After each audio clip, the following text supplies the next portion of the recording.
Mason here, 92 Rock, joined by Molly Rennick of Living Dead Girl. Molly, how are you? Great. How are you? Oh, doing good, doing good. It's been a few years since we chatted. You had the release Alive back in 2021, Exorcism, great album. Really though, enjoying this new tune, Poison Me. Thank you. Yeah, so you got an album in the can for this one, huh? Yes, we do have a full length album coming out. All right, and I'm seeing it's the same guy that produced your first album. Yeah, I figure don't fix what's not broken. Just keep working with the same people. Yeah, so I mean, a little break there. You had those that album of covers in between, which a lot of pop punk stuff, and you still a fan of Avril Lavigne, Oh yeah. I'd say. And then how was it for you getting back and starting to write your own music again?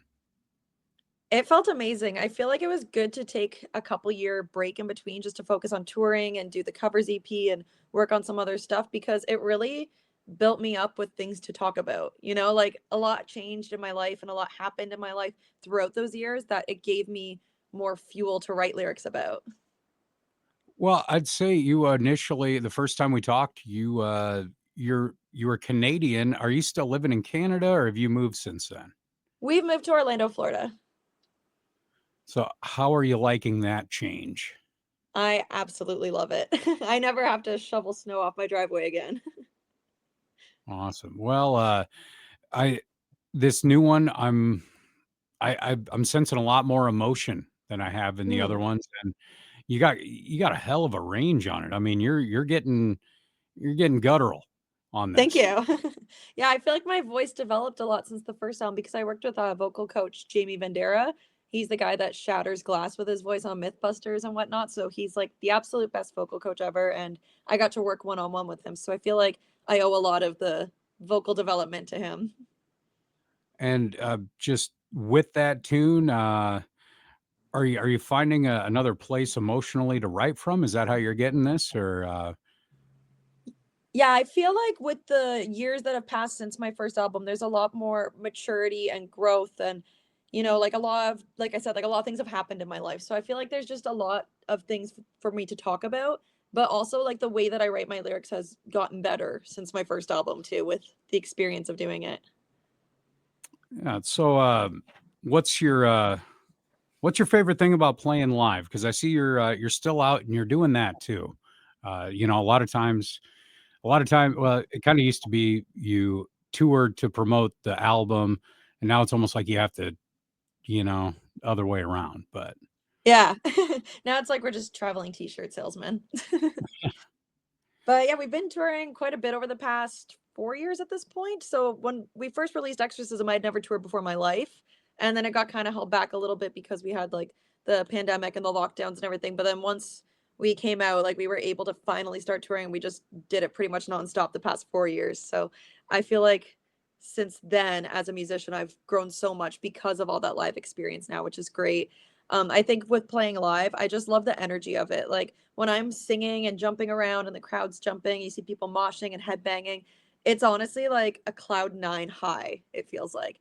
And I would say my absolute favorite thing live is when I see people singing the lyrics because I write my own lyrics. So those are very personal to me, they're sentimental. And when people know them and they yell them back at me, it just feels really good. so has your band stayed the same over the years, or have you had lineup changes? And with you writing the lyrics, do you help write the music, and are they the ones writing the music? Or I mean, it's not country, so I'm assuming you're not using ghostwriters. Yeah, so the lyrics are 100% me. The music is kind of not my strong point. So I work really like one-on-one with our producer Mitchell and I have a lot of like input on it. I'll say how about we repeat this a couple more times? Can we do this more like this? I'll show him some references of what I want. But like I can't just like sit down on a guitar and come up with a riff. I'm not quite there yet. So it's very much a collaboration between him and I. And we have had a lot of lineup changes over the years just because, with touring as an independent band, we're not exactly making a ton of money out there. So it's really hard to find people who have the freedom to be able to do that because people have day jobs. They need to have a day job for when they're off tour. So it's kind of tough to find people that can take that much time off and also lose money at the same time. So when we've had lineup changes before, it's kind of just like, well, we're still friends with this person. They just can't commit to it anymore. And then we just find someone who can. All right. So Conspiracy, new album. How many tracks are on it, and how long did you spend in the studio on it? It has 11 songs on it, and I did 3 different studio sessions. So the first one we did Ugly and Poison Me at the same time. Then I went back and we did 8 more songs. So I was in the studio for like 3 weeks in August. I actually went to Nashville in the studio 2 days after getting off last summer's tour. So I was kind of exhausted and I thought I was going to be like really burnt out, but it actually worked out very well because my voice was so warmed up that I felt like I was very tour tight. So I actually recorded what I would say are my best vocals ever because of that. I feel like singing every single day for a month nonstop really like shows in the album. So I went back and did like 8 more songs, and then I went back again. So that was August, and then I went back in November and did the last 2 songs. So 3 trips to Nashville total to get 11 songs done. Well, I tell you, I love that you're actually putting out the full album too. Like EPs are great and it's awesome, getting singles, but that full album out there, just shows the dedication. And maybe I'm just old school. I like I'm having all very the old songs. school with it. Well, I'm really looking forward to that. A little Thank you. later this year, yeah, you're going to release it. Yes, October 10th. All right. Well, I like that you guys are social on active media. Yeah, active on social media. That new video that I caught uh, for Poison Me, fantastic. I love the concept. Thank Uh, you. yeah, whose idea was it? Was that your idea or All my ideas. all yours? Yeah. It's great. How did you like working in the water? It was actually freezing. So we filmed it in Florida. You would expect it to be warm, but it was February at night. So it was actually really cold out, and the water was from a hose, so it was not heated. I thought we were gonna get hypothermia. Like, I have behind the scenes videos where I'm just standing there shaking in between takes. Like, it was actually really a lot harder than I thought it was going to be. And the thing that was challenging too was having the water running down my face while I was trying to like sing along to the track. The water kept like pooling up in my eyelashes, and then my eyes would get so heavy I couldn't open them again. So we'd have to Oh, cut, we'd have to get like the water off my eyelashes and then like keep going. And the water kept getting in my mouth. So there's so many takes, like you can kind of even see in the video, I'm spitting water out while I'm singing. It was a uh, challenge. I'll bet. And as I'm watching this, like I first start watching the video, and I'm like, this band's getting rained on. She's got the umbrella, and then, you know, it progresses. Like just the storytelling in it and imagery is just fantastic. Thank you. Yeah, it's, cinematography on it just great too. Thank So you.